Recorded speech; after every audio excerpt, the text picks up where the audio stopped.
Hi guys, I'm Jamie. So in this video, I'm going to go over a little bit over mathematics a little bit and some science a little. And I'm also going to go over where this all fits in with a bigger picture of what God is, and also a little bit in philosophy. I'm going to touch a little bit on that as well. But first of all, let's talk about algebra a little bit, because Mr. Rob Page, he was my algebra teacher. I was terrible at it because I asked too many questions, and still to this day, Mr. Page, I ask too many freaking questions. But this is what has brought me to the here and now, and I am a college student. I'm full-time. I'm 32 years old. And the basis of my living and breathing every single day is to find a cure for my daughter, she has cerebral palsy caused from meningitis at birth. So, with that being said, I'm going to get into this a little bit. So, mathematically or numerically, we talk about what is pi. And the reason why this number is so important is because it is an integer that goes on forever, and it doesn't repeat itself, right? So, to me, this is a representation of everlasting life, right? Why are we using this integer, or this number, numerical value? Why are we using this to solve for a perimeter? Why are we using this because we know that pi is equivalent to perimeter equals circumference divided by diameter. Okay, so why are we using pi, a number that lasts forever, or goes on and on and on and doesn't repeat? Why are we using that number to find the dimensions of a circle? And the reason why I ask that is because a circle is just the beginning meeting the end, right? That's a circle. And why aren't we solving for pi, which is a number that continues forever? So if you can see where I'm kind of going with this, when we apply that to human life, now why would you want to find where the beginning meets the end? If we know that pi goes on forever, why are we dividing it? Why are we suggesting that it has an end? Because if you suggest that pi has an end, or there's a stopping point somewhere, then you can't assume such, because it's a number that continues forever, right? So this is what everlasting life is if it goes on forever, why are we trying to divide it? Why are we trying to find the end?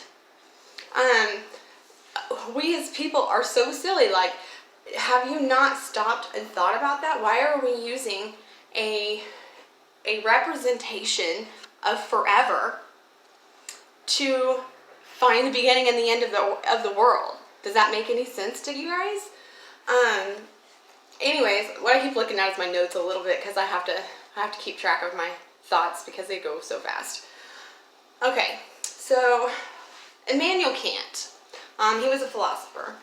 In his theories, he tries to apply mathematics and metaphysics to morality. Okay, and what I'm talking about here is he's saying that a negative and a negative make it positive, or 1 plus 1 equals 2. Okay, well, you can't apply that logically to our lives, because two negatives in real life don't make a positive. And that is the logic. Now, don't get me wrong, I am 100% scientific. I want to say I've seen it with my own two eyes, and I can believe in that.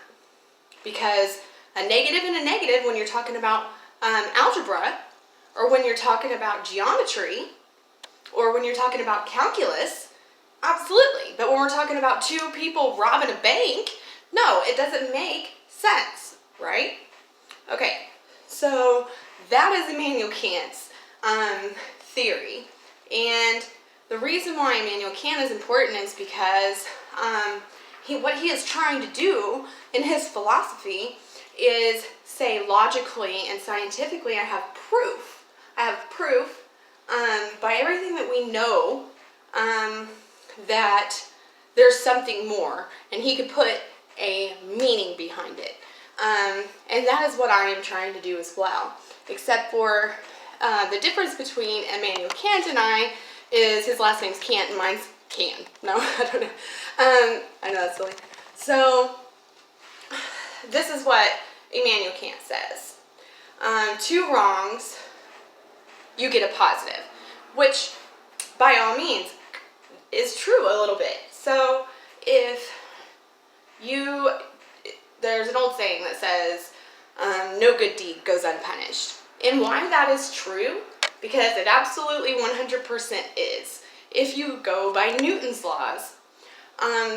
Because if you do a good deed and you break that motion, for every motion, there is divergent motion.